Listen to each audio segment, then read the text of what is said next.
What's up guys, welcome back to Titty Cooks, where this week I'm wearing a different shirt. And that's because this week we're taking on barbecue, smoked pork loin to be exact. And as everyone knows, good barbecue starts with a good rub. So instead of what I did to you guys last week, I actually decided to measure out what I'm doing this time. So into a medium bowl, we're going to measure out 1 packed cup of brown sugar, a quarter cup of salt, 2 teaspoons of smoked paprika, 2 teaspoons of chili powder, 3 teaspoons of garlic powder, 1 teaspoon of cayenne pepper, and 3 teaspoons of black pepper. Mix this up with a fork and then quickly realize that the best tools for this are your hands. Once that's all mixed up, taste your seasoning for seasoning. And yeah, tastes good. A little smoky, a little salty, a little sweet. Now while I was editing the file of where I seasoned the pork actually got corrupted. So what you want to do is take your pork out of the package and pat it dry. Then place it on a large cutting board and start to apply your rub. Now you're going to use more than you think you should, and you're going to actually pat and rub it into the pork. Once you've applied the seasoning, let it sit for about 10 to 15 minutes so the flavors really get into the meat. Once that time has passed, we're going to take this pork where we haven't gone yet on this show, outside. Today we're going to be smoking on a Weber kettle using apple wood. Adjust your intake valve so the kettle is running at about 225 degrees to 250 degrees. And we're going to let this guy smoke until it reaches an internal of 145,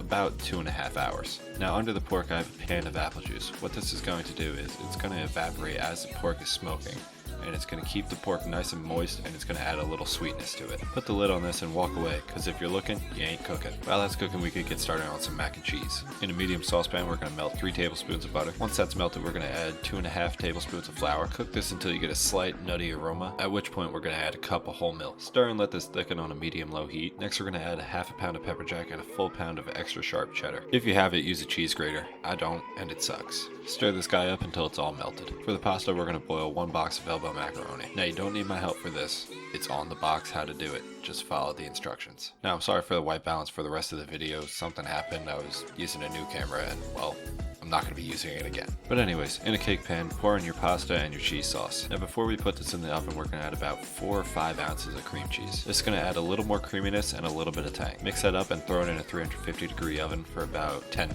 to 15 minutes. Now it's time to answer the question of barbecue sauce. Now I won't judge you if you just buy your favorite brand from the store, but I believe that this tastes significantly better. Now in a small to medium saucepan, we're going to melt some butter, about 2 tablespoons. To this, we're going to add half of a small white onion diced and a poblano pepper diced. Now we're just going to sweat these down until they're soft and the onions are starting to get translucent. To this, we're going to add 2 teaspoons of garlic powder, a teaspoon of cayenne, half a teaspoon of smoked paprika, a teaspoon of salt, and a teaspoon of black pepper. Stir this up and let it get fragrant before we add 1 can of tomato paste. Stir that up again and add 6 to 8 tablespoons of apple cider vinegar, depending on how much tang you want in your sauce. Add 3/4 cup of brown sugar, being sure to block your camera with the bag. Add about half a cup of ketchup and a 1/4 cup of Dijon mustard. Stir this all up and give it a taste to see what it's missing.